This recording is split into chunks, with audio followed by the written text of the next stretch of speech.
Hi, everyone. Welcome to Conversations with Dr. Gladys. Here we are again, and I have a couple of questions for Dr. Gladys. And if you have some, feel free to send them, reply to whatever email you're receiving, however you're receiving this video, reply on YouTube through the comments, and we'll see that Dr. Gladys takes looks at those questions and shares wisdom from 102 years on the planet, just about 102, but who's counting, Dr. Gladys? Dr. Gladys, considered the mother of holistic medicine, as we know, and was again honored just this past week again by an interfaith council with a beautiful award. So congratulations, Dr. Gladys, and you will see balloons coming in and out of the frame, and it's part of the celebration here today.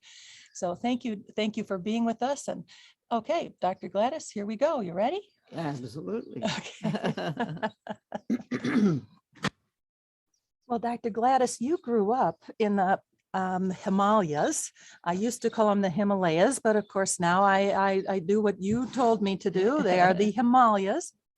And as I recall, you had quite a childhood of being outside. And I know that you're quite a proponent of nature, helping children and all of this. You know, we've gone from the Piscean age into this Aquarian age of innovation. And, you know, there's so much happening new all the time. If you walk through a computer or a technology store, it's almost overwhelming. Oh, yeah. That every square inch, yeah, every square inch is filled with the new, the latest, the greatest, and all of this. So the children who are coming up right now probably need to be connected in some way to this new technology. How do they balance? What suggestions do you have from your unique upbringing? Yeah. And for those who are just joining us for the first time, Dr. Gladys's parents were missionaries. Yeah. In India. And medical missionaries. Medical missionaries, both physicians. Both physicians. Dr. Gladys is a medical doctor herself. And so you grew up in India. Well, they were creating orphanages for the children of leper parents. How does this work? What happened? The orphanage for leper parents came about when my Aunt Belle had brought Dorcas up to our place. So and Dorcas is the infant that was discovered filled with cacti needles. She was the thrown away baby because she was a girl. Because she was a girl, and then she was raised to be really a sister to you. My sister. Yes. Yeah. So, but what was the question? The question was about your upbringing with the Himalayas, and your parents were medical missionaries. Yeah. But so they took their medical work back into the jungles of North India, and our winters were spent out there. So we lived in tents in the jungles, and I have a tiger on my wall because the big cats were attacking the villagers, and they had no way of protecting themselves. So my dad, who had a gun, could go out and help them with that. So there was all that kind of stuff, which was my childhood. It was climbing trees and just in the open, and these are jungle trees. These are not like mango trees and that kind of stuff. Yeah. So it was, I had the privilege of being able to do that. When our school was up in the Himalayas, and our home was 1,000 feet above where the school was, and so we ran up and down the hill like mountain goats. You were like mountain goats going to school and back? Yeah. Yeah. And we had no other way of communicating with people. I mean, the school had a telephone, but nobody else had a telephone. So if like my oldest brother had gone back out to India as a minister, and he met the lady that he wanted to marry, and she was a nurse. but he was living up at the top of the hill, 7,000 feet up, and she was 100,000 feet down further, which was more than a mile. Now, how can he get any kind of a message to her unless they see each other in church or something? But, you know, you do what you have to do. And we had a dog named Laddie. And my dad, of course, these were dogs that my dad had trained, and they did what you told them. So John would write a note to Ada, and he'd give it to Laddie, and he'd say, take this to Ada. And Laddie would run down the hill, and her nurse friends would say, Ada, your mailman's here. And she would get the note, write an answer, and say, take it to John. Well, you make do, you know, you find out ways of communicating. But now what we have, and I'm not saying that I had was ideal. It was what I had. And it had its own challenges. I imagine that too. Oh yeah. You know, you did what you could do, communicated in ways that you could communicate, and you lived with it. It was a wonderful, actually, I thought it was the ideal way of growing up because we had freedom and to do a lot of just exploring the nature all around us and everything. I think that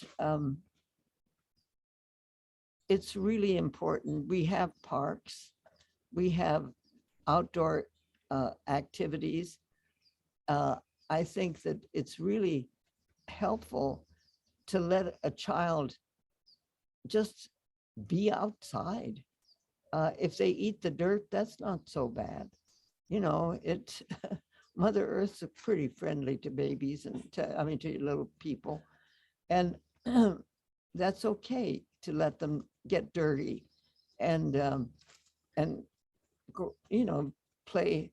My son, Bob, who is a psychologist and has a human potential center, when he was little, he would spend hours making a city for ants.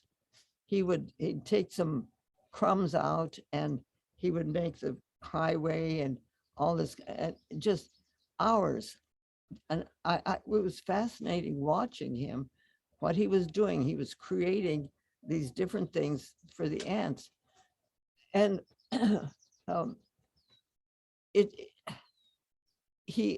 so I think that we have deprived, no, it's not, maybe it is, maybe we've deprived our children of the actual joy of having time just to maybe sit in the backyard and find something that's interesting out there, no matter what it is.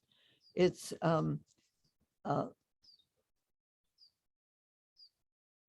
if the child can have the independence to be who they want to be at any age of their lives, in a way that they can express to their parents and to their community that this is who I am.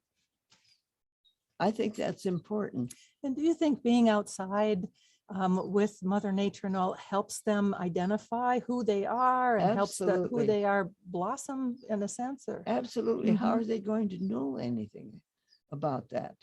I mean, they can hear my stories, they can watch a movie, they can do a lot of things, but just to go and walk around and kick the can or do what it is that you want to do.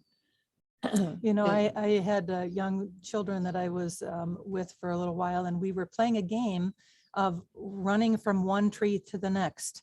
And whenever we got to the next tree, we were hugging it. Yeah. That's how we got there. We hugged the tree, we felt the tree, the next. So almost And, they almost did, they were doing it spontaneously anyway, and then we just developed it into a game. They were Yeah. already doing things like that. Yeah, it's allowing them to be children. We don't, I think it's kind of sad. We don't give little girls baby dolls. We give them Barbies. Oh. Mhm. And you put that into context with what we've done to childhood. It's kind of an interesting thought. There are video games, there are apps now that help parents keep track of schedules and things like this. So I imagine that some of that is helpful. And there are also things, to keep children occupied. And so you have a pretty strong opinion about that with the young children, keeping them occupied with the technology. Well, yeah, I think that they need to, sometimes the technology is there and it's important that but they need to have some time that they can just be nobody, interestingly enough, I have a great grandson, Ian, who said to his mother the other day, "I don't want to be a boy." And she thought, uh-oh, okay. He says, "I want to be a man." And he's 3. So it's okay to want to this and so on. But still, in the meantime, you're a boy and you need to do boy things. And he's developing who he is, it Yeah, sounds that's right. like. A sense of self. Yeah, yeah. Now, this is the young child. Is this the young child who stood up and said, Yeah, Gandhi. would you mind telling us that story? About What's that story? Yeah. He was 2 and they were going to some kind of to a park someplace, and he's in the car and he stands up in his car seat and he says, "To adventure." And his mother says, "Who talks like that?" And he says, "Gandhi." This is a 2-year-old. Now, where did he know about Gandhi? I have ideas, but about what the story In is. his family or before he was born? Before he was born, Oh. I have ideas about who he was before he was born. And I think he worked with Gandhi. So, I mean, that's just my own thing. But doesn't that help you then also form? It does. Yeah, helps you form an idea of who the child really is. This child is and what he's bringing, and what he's learning. And so it's just listening to what the children are saying is amazing. I almost think, well, I really do, that many parents, grandparents, carers of young children, we are ourselves a little obsessed with the phone and with keeping up with emails or texting and those kinds of things, posting on Facebook or Instagram, all these kinds of things, when in fact, if we would be listening to what our child is going through, or our grandchild or the child we're caring for, when they're parading around like a knight from the round table or an affiliate of Gandhi or someone else, we miss it. We would miss it. Yeah. So that the being aware and present seems really important. Watching what they're spontaneously doing from the time they're tiny, who they respond to, who I have another great grandchild, Taylor Rose. And I have a picture there where she's looking at me straight, we're nose to nose. And she's 3 weeks old, looking at me nose to nose, and I said, "Well, I think I know who you are." And she's just looking at me. So it's a opportunity to make soul connections when you really have a chance to spend, what it is. It's letting the babies teach us what we really need to know. And we want to teach them, and we need to. I mean, discipline is important, and it's important to do that. But we need to hear what they're saying to us too. And in all the ways that they say it. Yeah. Pre-verbal, with whatever emotions we are able to pick up, but we really have to be aware of it, don't we? Have to be present to be. That's right. That's right. To be even open to it. Yeah. My Helene's youngest son was 18 months old, and he'd never said a word. He hadn't said mama, he hadn't said dada, he hadn't said anything. And she was worried, and she had a friend who was a speech therapist who was really worried. And I'm saying, give him time, give him time. You had a cousin that was 4 years old before he spoke, just give him time. And so Helene has gone along with that. And so this one day, she and this friend, this speech therapist that says worried about Andrew, we're sitting in the living room, and Andrew comes walking by, and he looks at her and he says, necessity. His first word was necessity. He's now an ER doctor. But, those are beautiful stories, Dr. Gladys, because when parents are in the thick of things, or grandparents, whoever's raising you, when you're in the thick of it, sometimes you can't see the forest for the trees. You can't see it. It's hard. And you can't imagine who this child might decide to be when they're older. So if you have an ER physician, for example, whose first word, delayed first word, was this long necessity, it gives parents not only hope, but also helps all of us stay open to the possibilities. Stay open to the possibilities. If we really listen, and it really is harder now because mothers are going to work, and there is childcare, and you try to get the best childcare you can get, and all of that. We understand that, but look for the times when there is an opportunity to be in a park, or be in your backyard, or sit and sit on the dirt with the child. Don't include that in your necessities, because it's important. And believe me, it's not easy. I had 6 kids, and I was practicing. I had practicing medicine. You had to practice at the same time. Yeah. But I had help for the ordinary things in life, and I knew that the person who was there was able to take care of what was going on. But it didn't take away the time that was important for me with these children, because they were my anchor. The work that I was doing with patients was my work, and that was great, and I loved it, and it was important and all of that. But these children were my anchor.